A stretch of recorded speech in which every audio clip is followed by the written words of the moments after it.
이 교육 방법에는 여러 가지 방법이 있지 않습니까? 우리 예수님은 제자들을 가르치실 때 대화를 통해 하나님의 나라에 대해 가르치셨듯이 그렇게 대화를 통해 가르치는 방법이라든지 아니면 주위에 꽃이나 또는 하늘을 나는 새, 주위에 있는 환경을 이용하여 가르친다든지 이 교육에는 그 방법이 있다는 겁니다. 그런데 그런 여러 가지 교육 방법 중에 가장 비효율적인 교육 방법이 있다고 합니다. 아마 아시는 분들은 아시겠지만 그것은 이 비교를 통한 교육이라고 합니다. 한때 아니 지금도 엄친 딸이나 엄친 아라는 말이 유행하듯이 엄마 친구 아들은 어떻고 엄마 친구 딸은 어떻다고 주위에 성공한 사람과 비교하여 그 사람을 닮으라는 식의 교육을 하곤 하는데요. 그것처럼 이 다른 사람과 비교하여 가르치는 것이 가장 비교육적인 방법이라고 합니다. 그런데 때로 성경에도 보면 그렇게 비교하여 가르치는 듯한 부분이 있음을 볼 수 있습니다. 예레미야서 35장에서 유다 백성들과 이방 족속인 레갑 족속을 비교하여 말씀하시는 부분이 그것인데요. 35장 14절은 이렇게 말씀을 하고 있습니다. 레갑의 아들 요나답이 그의 자손에게 포도주를 마시지 말라 한 그 명령은 실행되도다. 그들은 그 선조의 명령을 순종하여 오늘까지 마시지 아니하거늘 내가 너희에게 말하고 끊임없이 말하여도 너희는 내게 순종하지 아니하도다. 말씀은 유다 백성들과 이 레갑 족속을 비교하는 듯 말씀하고 있는 겁니다. 여기 레갑 족속은 모세의 장인인 이드로의 후손을 말하는데요. 레갑의 아들인 요나답이 그 자손들에게 이 금욕적 생활을 요구할 때 레갑의 후손들은 이 수백 년 동안 그 조상들의 명령을 잘 지켰다라고 하는 겁니다. 말씀이 레갑의 아들 요나답이 그의 자손에게 포도주를 마시지 말라 한 그 명령은 실행되도다. 그들은 그 선조의 명령을 순종하여 오늘까지 마시지 아니하거늘. 레갑 족속은 선조들의 명령을 잘 지켜 늘 검소하고 의로운 생활을 하였다는 겁니다. 하지만 그에 비해 하나님의 백성인 유다는 어떻다는 겁니까? 내가 너희에게 말하고 끊임없이 말하여도 너희는 내게 순종하지 아니하도다. 하나님의 백성인 유다 백성들은 하나님께서 명령하신 말씀을 순종하지 않는다고 하시는 겁니다. 그래서 하나님은 말씀에 순종하지 않는 유다 자손들과 그 선조의 명령에도 순종하는 그 레갑 자손을 비교하시면서 레갑의 후손들은 자기들의 선조가 명령한 명령을 잘 지키는데 하나님의 백성인 너희는 왜 하나님인 내가 명령한 명령에 순종하지 않느냐고 유다의 불순종을 지적하시고 있는 겁니다. 지금 하나님은 오늘날 세상 사람들이 가장 비효율적인 교육 방법이라고 하는 이 비교를 통해 유다 백성들을 가르치고 있다는 것입니다. 여러분, 그렇다면 하나님께서 때로 비교라고 하는 가장 비교육적인 방법을 통해 유다 백성들을 가르치려 하신다면 거기엔 무언가 이유가 있지 않겠습니까? 하나님께서 레갑 자손의 순종을 언급하시면서 순종하지 않는 유다 백성과 비교하고 있다면 거기엔 반드시 그 이유가 있을 것이라는 겁니다. 혹 무엇이라 생각을 하십니까? 그 비교를 통해 순종하지 않는 유다 백성들을 책망하려 하시는 의도에서이겠습니까? 아니면 그 비교를 통해 유다 백성들에게 창피를 주시려는 의도에서이겠습니까? 그렇게 레갑 자손과 유다 백성을 비교하여 가르치신 하나님의 의도가 어디에 있겠습니까? 저는 생각에 이 안타깝고 답답한 마음에서가 아닌가 생각합니다. 순종하지 않는 유다를 깨우쳐 순종의 사람들로 세우려 하시는 안타까운 마음에서가 아닐까 한다는 것입니다. 비록 비교라고 하는 비교육적인 방법을 사용하시기는 해도 이 비교를 통해서라도 유다 자손이 다시금 순종의 사람이 될 수 있다면 하나님은 그런 방법까지도 사용하신다는 것입니다. 그렇습니다. 사랑하는 여러분, 저는 오늘 본문도 그런 것 같습니다. 오늘 본문도 어쩌면 비교하는 듯한 말씀을 하시고 있고 그 비교를 통해 오늘 우리에게 무언가를 말씀하려 하신다는 겁니다. 오늘 4절은 상반절을 통해 이렇게 말씀하고 있지 않습니까? 믿음으로 아벨은 가인보다 더 나은 제사를 하나님께 드림으로. 하나님은 아벨의 제사에 대해 말씀을 하시면서 이 가인보다 더 나은 제사를 드렸다고 이 비교급 문장을 사용하여 가인과 아벨을 비교하고 있는 겁니다. 아벨의 제사를 비교하시면서 아벨이 가인보다 더 나은 제사를 드렸다는 것입니다. 여러분, 그렇다면 오늘 하나님께서 이 가인과 아벨의 제사를 말씀하시면서 이 두 사람의 제사를 비교하고 있다면 여기에 하나님의 어떤 의도가 담겨져 있겠습니까? 가인이 아벨보다 못한 제사를 드렸다고 이 가인을 책망하려고 하는 것이겠습니까? 물론 그렇게 생각할 수도 있습니다. 이 가인의 입장에서는 충분히 그렇게 생각할 수도 있다는 겁니다. 그래서 창세기서를 보면 4장 5절에 하나님께서 가인의 제사를 받지 않으셨을 때 이 가인의 표정에 대해 이렇게 표현하고 있습니다. 가인과 그의 제물은 받지 아니하신지라 가인이 몹시 분하여 안색이 변하니. 하나님께서 가인의 제물을 받지 않으셨을 때 가인은 몹시 분하여 안색이 변하였다라고 하는데요, 이것은 다른 말로 이 고개를 숙였다라는 뜻으로 이런 표현은 고대 근동에서 깊은 슬픔과 심리적인 충격을 받았을 때 사용하는 표현입니다. 가인은 하나님께서 그의 제사를 받지 않으신 것을 마치도 하나님의 책망으로 듣고 이 충격을 받아 슬픔에 빠졌다는 겁니다. 그리고는 그것 때문에 이 마음이 상하여 이 동생인 아벨을 죽이는 인류 최초의 살인 사건을 일으키기도 하지 않았습니까? 창세기 4장 8절을 통해 이렇게 말씀하기 때문입니다. 가인이 그의 아우 아벨에게 말하고 그들이 들에 있을 때에 가인이 그의 아우 아벨을 쳐 죽이니라.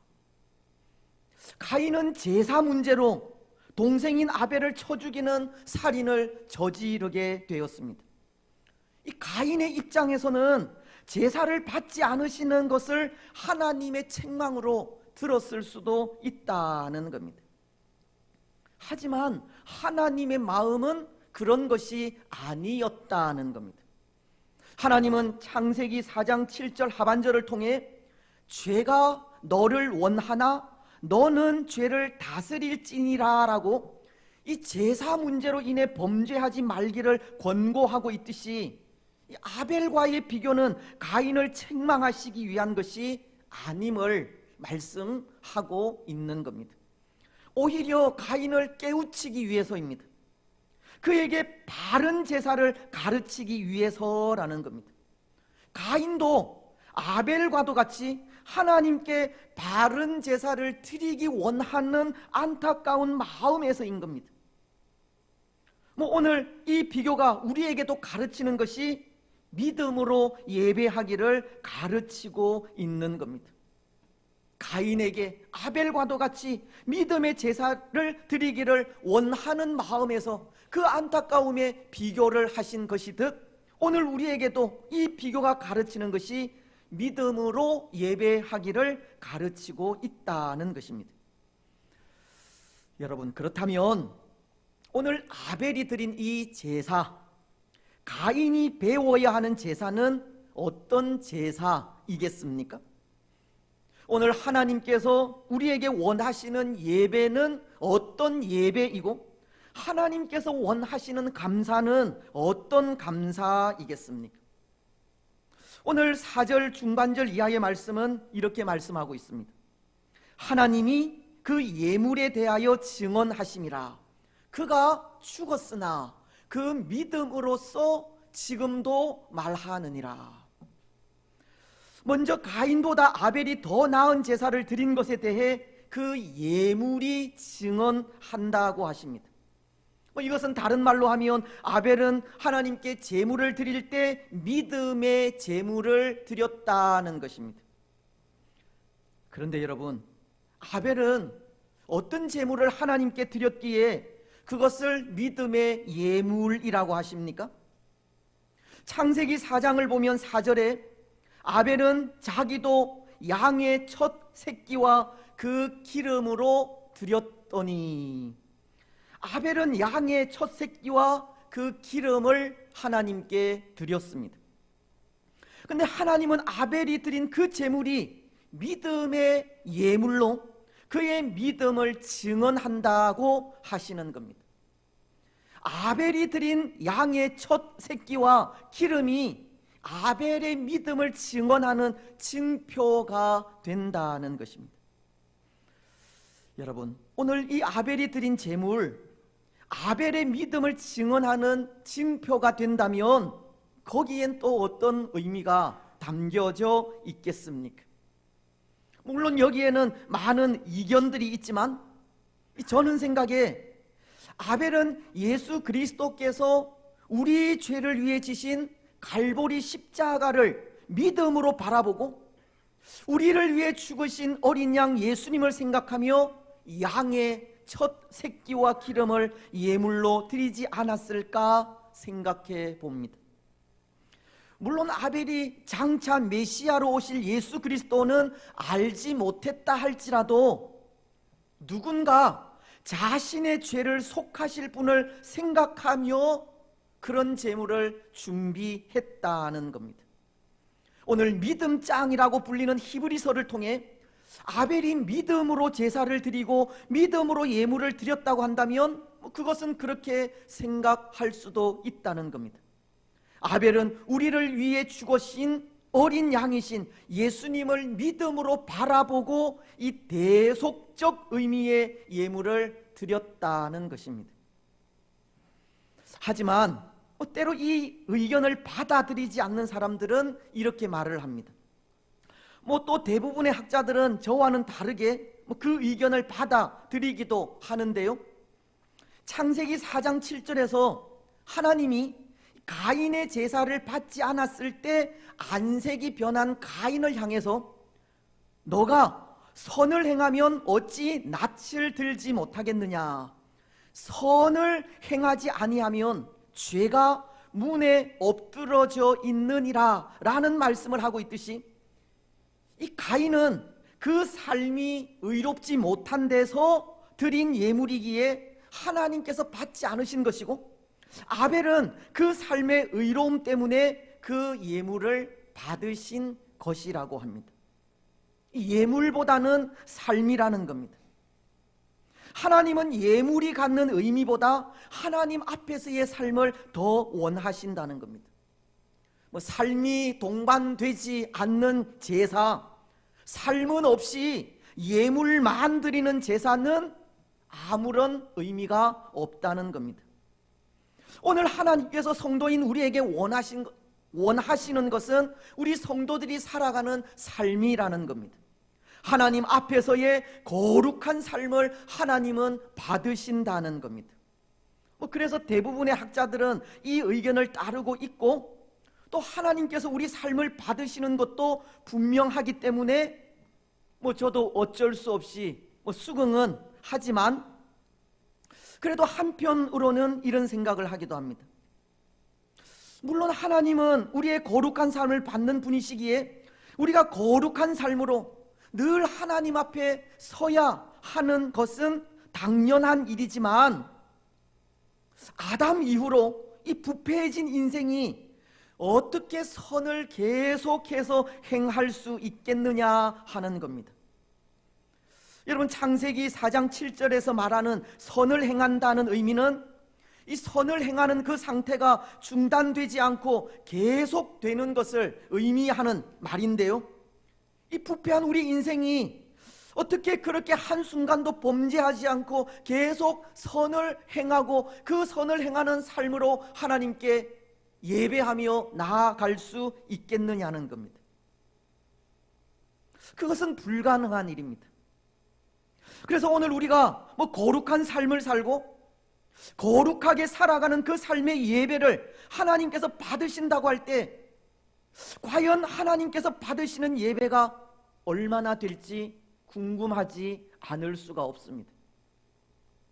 여러분, 오늘 우리는 우리 삶을 하나님께 드린다고 할 때 우리가 드리는 삶의 예배를 하나님은 얼마나 받으시겠습니까? 아니, 지금까지 우리의 예배를 얼마나 받으셨을 것 같습니까? 어쩌면 이 손가락으로 셀 정도가 아닐까 생각하는데요, 하나님께서 이 거룩한 삶을 통해 예배를 받으신다고 할 때 우리의 예배는 연락되지 않았을 때가, 연락되지 않을 때가 더 많았을 것이라는 겁니다. 하지만 그럼에도 삶이 동반되지 않는 오늘 우리의 예배까지 받아 은혜 주시는 것이 하나님의 은혜이기는 하지만, 부패한 인생이 거룩한 삶을 통해 하나님께서 받으시는 예배를 드린다고 할 때 그것은 거의 불가능한 일이 아닌가 한다는 겁니다. 그렇지 않습니까? 그래서 오늘 우리가 드리는 예배는 믿음으로 드리는 속죄의 예배가 되어야 한다는 겁니다. 우리를 위해 죽으신 어린 양 예수님을 생각하며 감사의 예배를 드려야 하는 겁니다. 우리를 위해 죽으신 어린 양 예수님을 바라보면서 희생의 제물을 드려야 하는 겁니다. 그래서 저는 오늘 이 아벨이 희생의 예물을 하나님께 드린 것이고 이 속죄의 제사를 하나님께 드린 것으로 보는 겁니다. 아벨은 죄를 속하는 이 속죄의 제사를 드렸다는 겁니다.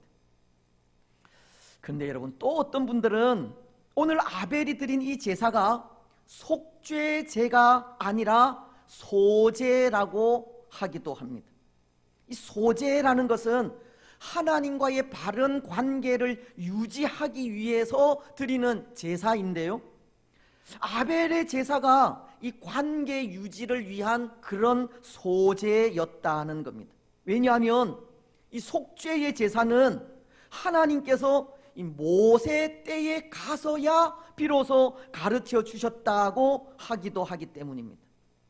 아벨 때에는 이 속죄를 위한 희생의 제사를 몰랐다는 겁니다. 하지만 그렇지는 않습니다.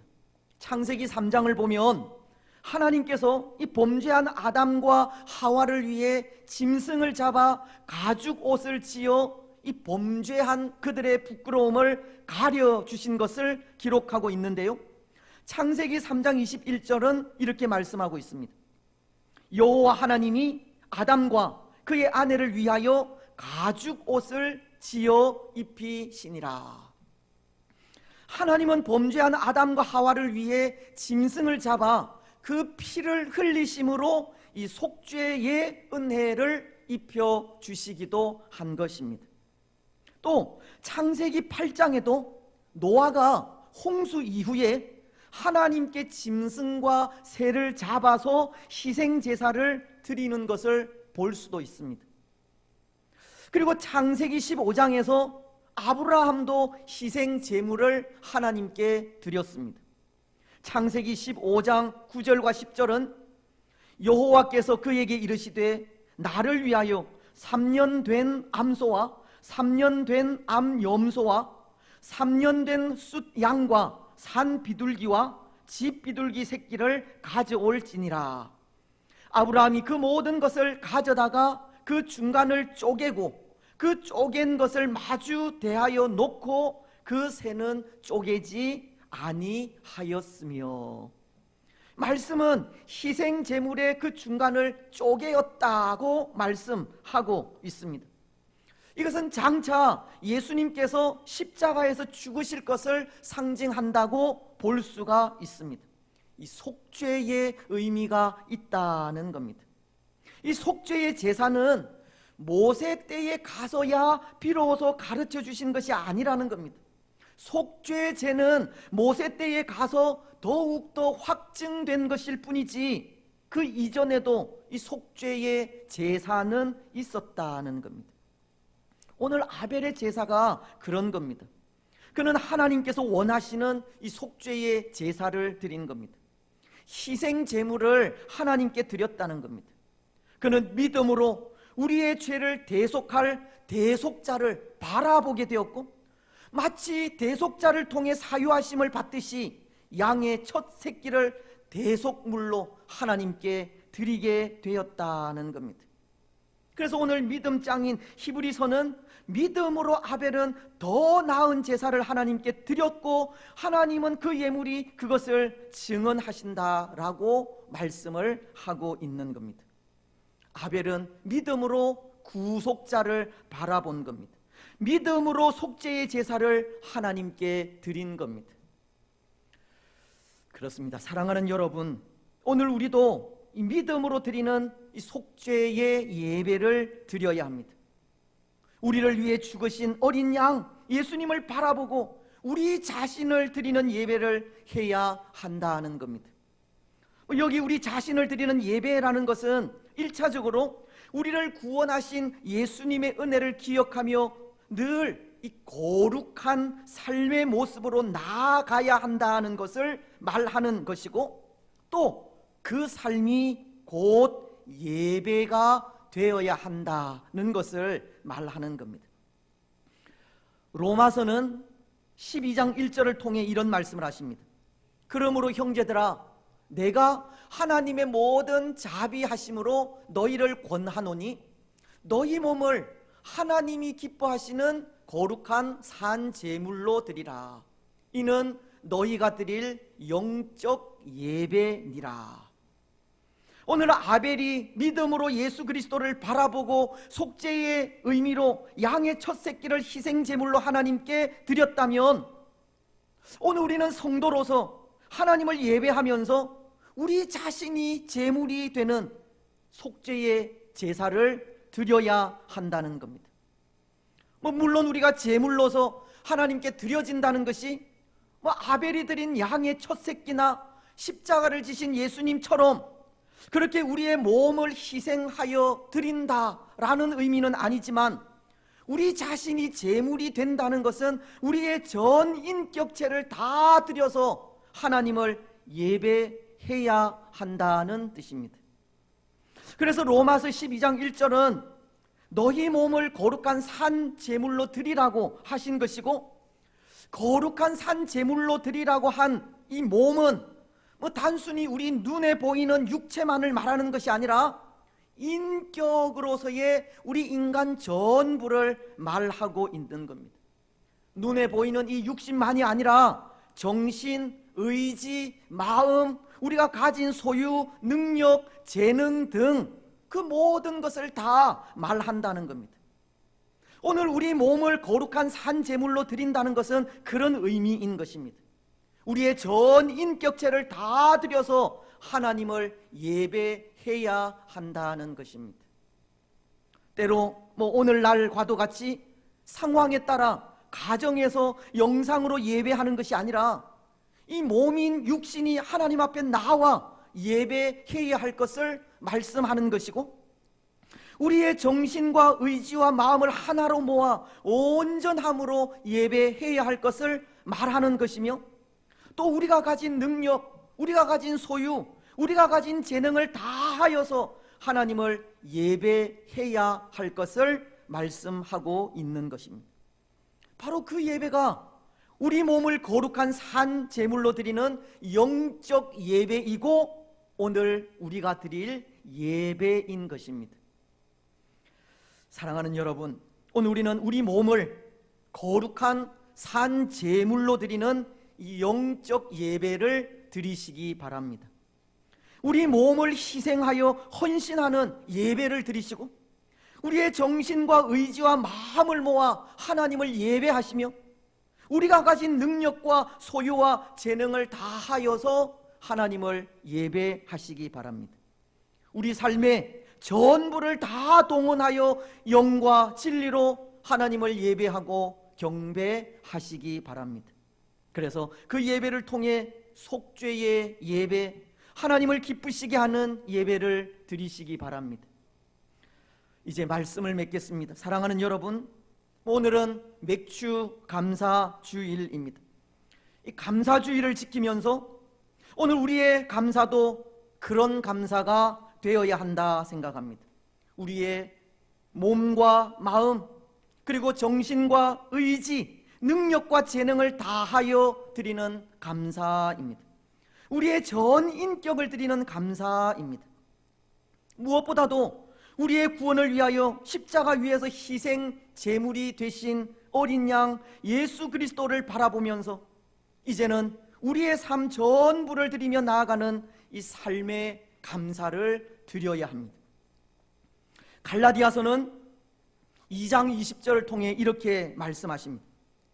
내가 그리스도와 함께 십자가에 못 박혔나니 그런즉 이제는 내가 사는 것이 아니요 오직 내 안에 그리스도께서 사시는 것이라. 이제 내가 육체 가운데 사는 것은 나를 사랑하사 나를 위하여 자기 자신을 버리신 하나님의 아들을 믿는 믿음 안에서 사는 것이라. 오늘 우리의 삶이 나를 위하여, 나를 사랑하사 나를 위하여 자기 자신을 버리신 하나님의 아들을 믿는 믿음 안에서 살아야 하는 삶이듯이, 우리의 감사 역시도 그렇게 예수님을 믿는 믿음 안에서 사는 삶을 통해서 드려야 한다는 겁니다. 여러분, 오늘 우리는 우리 삶의 전부가 하나님께 드리는 감사의 삶이 되시기를 바랍니다. 오늘 우리의 몸을 감사함으로 하나님을 위해 헌신하시고, 우리의 마음과 정신을 다하여 감사의 삶을 살아가시며, 우리가 가진 물질과 재능으로 하나님께 감사하시기 바랍니다. 그래서 하나님께 드리는 우리의 감사가 형식이 아니라 하나님께서 기뻐 받으시는 참된 감사가 되어 그 삶을 통해 우리 하나님을 더욱더 영화롭게 하는 복된 주의 성도들이 되시기를 주님의 이름으로 축복합니다. 아멘. 이제 성찬식을 거행하겠습니다. 우리가 매달 또 첫 주일 우리 예수님께서 우리를 위하여 지신 그 십자가를 또 바라보면서 또 성찬식을 거행하게 되는데요. 때로 이 성찬식도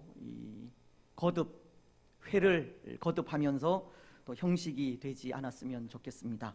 우리를 위하여 십자가를 지신 예수 그리스도를 믿음으로 바라보고, 예수 그리스도께서 십자가 위에서 우리를 위하여 흘려주신 그 보배로운 피, 찢어주신 살을 또 기념하면서 그 은혜를 통하여 받은 구원의 은혜를 되새기고, 또 이 성찬식을 통해서 우리가 예수 그리스도와 한 몸이 된다는 것을 기억하며 더욱더 한 공동체로서 더 아름답게 주의 교회를 세워가는 그런 우리가 되었으면 좋겠습니다. 성찬 문답을 우리 지난번과도 같이 하도록 또 하고, 또 이 하이델베르크 요리 문답을 또 함께 교독하고 난 이후에 또 성찬을 거행하도록 하겠습니다. 성찬 문답을 5가지 제가 말씀을 드리겠습니다. 아멘으로 또 고백을 하셨으면 좋겠습니다.